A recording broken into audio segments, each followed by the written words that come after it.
C'est compris?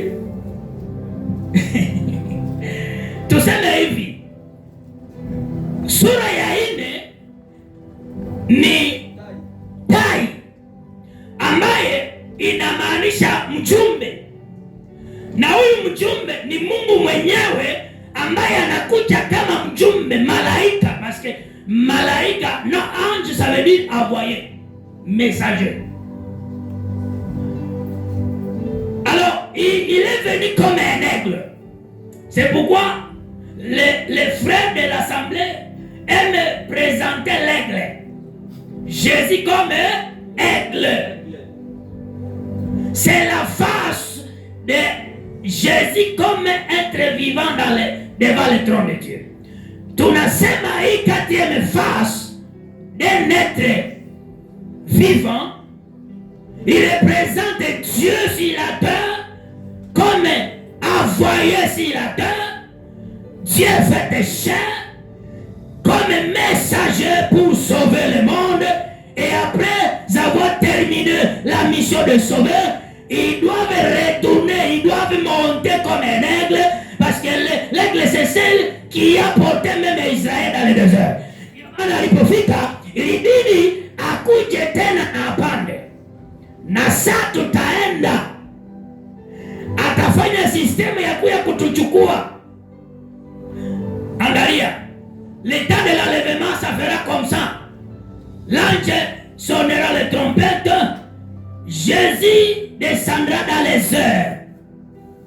Descendra dans les airs. Est-ce que kuko ndege mwenye anaweza fanya ile mouvement? Apare. Kuko ndege gani mwenye anaweza fika moteur le plus haut? Si ce n'est que l'aigle. Mandege zote wanaweza jaribu kupanda. Wakifika fasi, kuko fasi huku kwenye hakuna oksijeni, aigle iko na kapasite ya kupanda kwenye hakuna oksijeni tena narudia. Ça veut dire quoi? D'une manière prophétique, un être vivant comme aigle annonçait la mission de Jésus comme Dieu sur la terre pour venir nous sauver de la boue du péché. Et après avoir terminé l'œuvre de la rédemption sur la croix, il devait monter encore dans la hauteur du ciel. Na kanisa kama haiko bitoto ya tai bakikuwa makuku, siku ya parapanda makuku zote zitafanya nini? Lakini vitoto vya tai, yani watoto wa kweli wa Yesu ambao ce sont des éclos, wao ndio watasikia baba natuita aneklede, tunapanda na yeye atasema nilikuwa niko na lango, analishuka mote, anashuka kisha anatupeleka dans le lieu de fête de noces. C'est comme ça se passera les choses. C'est-à-dire les 4 êtres vivants, ce sont des anges qui sont au service du trône pour donner gloire à Dieu. Et ces êtres 4 vivants représentent les 4 faces de Jésus. Ndio tulikuwa tunaidécortiquer. Les 4 évangiles, on ne les appelle pas l'évangile de Matthieu, non. On dit l'évangile selon, parce que l'évangile appartient à Dieu. Injili ilivyoandikwa na, hapana injili ya Mathayo.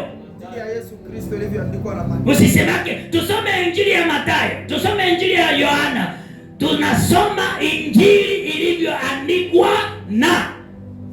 L'évangile selon, parce que selon ça veut dire haiko yeye ndio mwenye évangile, évangile mwenye nayo s'appelle Jésus Christ. Na hii 4 évangiles ina annoncé mission globale de Jésus sur la terre. Si mnajua kama walimpokea kama mfalme Yerusalemu, na Israeli walikuwa wanangoja mfalme wao Matia. Wakati wako wanasema mtumishi alichagua na mamitume na akatumika nao akawanausha hata miguu. Na hakusema tukae tunanaushana miguu kila siku. Luc anamuonesha comme fils de l'homme. Que mie nimekuya kuvaa mwili. Jean alimuinterprete mu 1 Jean 14. La parole s'est faite chair. Jean anasema